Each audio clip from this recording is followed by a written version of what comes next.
ஓம் தத்புருஷாய வித்மஹே வக்ரதுண்டாய தீமஹி தன்னோ தந்தி பிரசோதயாத்.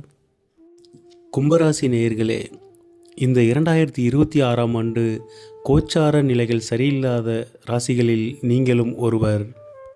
தற்பொழுது உங்களின் 5ஆம் இடமான மிதுன ராசியில் குரு பகவான் சஞ்சரித்து உங்களுக்கு நற்பலன்களையே வழங்கி கொண்டிருக்கின்றார். ஆனால் 2026ஆம் ஆண்டு ஜூன் மாதம் 2ஆம் தேதிக்கு பிறகு அவர் ராசி மாற்றம் அடைந்து விடுவார். குரு பகவானின் பெயர்ச்சிக்கு பின் குரு பகவானின் பார்வை உங்கள் ராசியிலிருந்து விலகிவிடும்.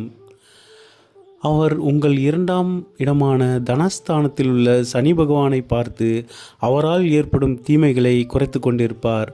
ஆனால் சர்ப்ப கிரகங்கள் கெடுதலை கொடுக்க ஆரம்பித்துவிடும். அது மட்டுமல்லாமல் உங்கள் எதிரி ஸ்தானத்தில் குரு பகவான் சஞ்சரிக்கப் போவது அவ்வளவு நல்லதல்ல.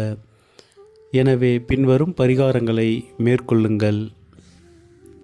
நீங்கள் கிரகங்களுக்கு பரிகாரம் செய்ய துவங்குவதற்கு முன் உங்கள் குலதெய்வத்திற்கு சென்று வழிபட்டு செல்லுங்கள்.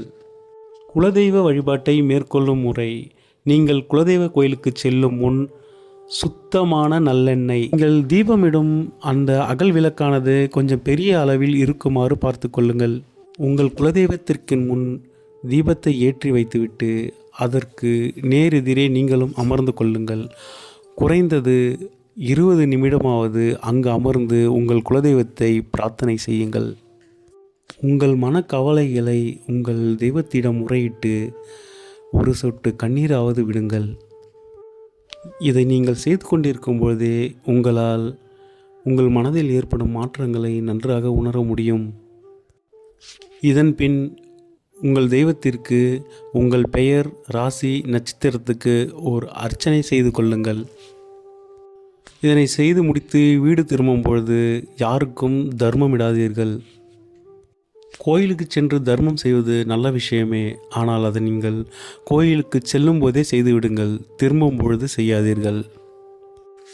நீங்கள் பரிகாரம் செய்ய செல்லும் நாள் உங்கள் ஜென்ம நட்சத்திரமாக இருந்தால் சிறப்பு, அல்லது உங்கள் ஜென்ம நட்சத்திரம் அணுஜென்ம திரிஜென்ம நட்சத்திரத்தில் சென்று பரிகாரத்தை மேற்கொள்ளுங்கள்.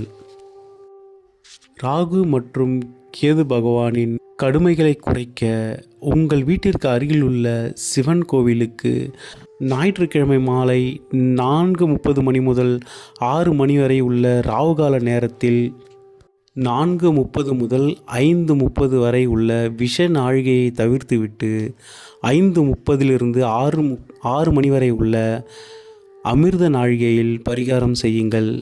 சிவாலயங்களில் சர்ப்ப கிரகங்களின் சிலை தனியாக பிரதிஷ்டை செய்யப்பட்டிருக்கும். அங்கு சென்று முதலில் விநாயகரை வணங்கி கொள்ளுங்கள். உங்கள் கைகளாலேயே நீர் ஊற்றி அந்த சிலையை முழுவதுமாக சுத்தம் செய்யுங்கள். சுத்தம் செய்த பிறகு பாலால் அபிஷேகம் செய்யுங்கள். மஞ்சள் குங்குமம் விட்டு தீபம் ஏற்றுங்கள்.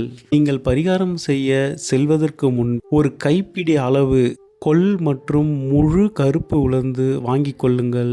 அதனை ஒரு கைப்பிடி அளவு எடுத்து ஒரு வெள்ளை நிற காகிதத்தில் வைத்து கொள்ளுங்கள். உங்கள் கைகளாலேயே அவற்றை சுத்தம் செய்து கோயிலுக்கு செல்லுங்கள். அபிஷேகம் செய்யப்பட்ட பிறகு ராகு பகவானுக்கு முன்பு கருப்பு உளுந்தையும் கேது பகவானுக்கு முன்பு கொள்ளையும் வைத்து அதன் மீது விளக்கேற்றுங்கள்.